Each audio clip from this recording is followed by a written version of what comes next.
શ્રી નરેન્દ્ર મોદી દ્વારા આસામને 18,530 કરોડથી વધુના વિકાસના કાર્યોની અપાઈ ભેટ। પ્રધાનમંત્રી શ્રી નરેન્દ્ર મોદીએ પોતાની પૂર્વોત્તર મુલાકાતના બીજા દિવસે આસામમાં ₹18,530 કરોડથી વધુના મૂલ્યની વિવિધ વિકાસ પરિયોજનાઓનું લોકાર્પણ અને શિલાન્યાસ કર્યું હતું। વિકસિત ભારત વિકસિત આસામના સંકલ્પને સાકાર કરવાની દિશામાં એક ઐતિહાસિક દિવસ ગણાવતા પ્રધાનમંત્રીએ જણાવ્યું કે આ પરિયોજનાઓ રાજ્યના વિકાસને નવી ગતિ આપશે અને ઉર્જા, આરોગ્ય તથા માર્ગ સંપર્ક ક્ષેત્ર આસામને નવી ઊંચાઈઓ પર લઈ જશે।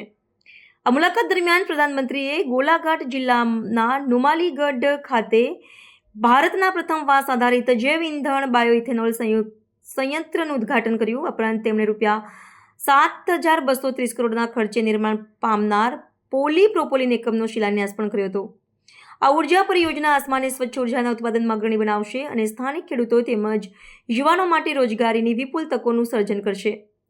આ પહેલા દારંગ જિલ્લામાં આયોજિત એક કાર્યક્રમમાં પ્રધાનમંત્રીએ ₹6,300 કરોડથી વધુના વિકાસ કાર્યોની ભેટ આપી હતી, જેમાં ₹4,530 કરોડના ખર્ચે નિર્માણ થનાર ગુવાહાટી રિંગ રોડ, બ્રહ્મપુત્રા નદી પર ₹200 કરોડના ખર્ચે બનનાર નરેંગી કુરુવા પુલ અને ₹570 કરોડના ખર્ચે તૈયાર થનારી દારંગ મેડિકલ કોલેજ અને હોસ્પિટલનો સમાવેશ થાય છે। પ્રધાનમંત્રીએ જણાવ્યું કે આ માળખાકીય સુવિધાઓ પૂર્વોત્તર ક્ષેત્રને ભારતના વિકાસનું મુખ્ય કેન્દ્ર બનાવશે।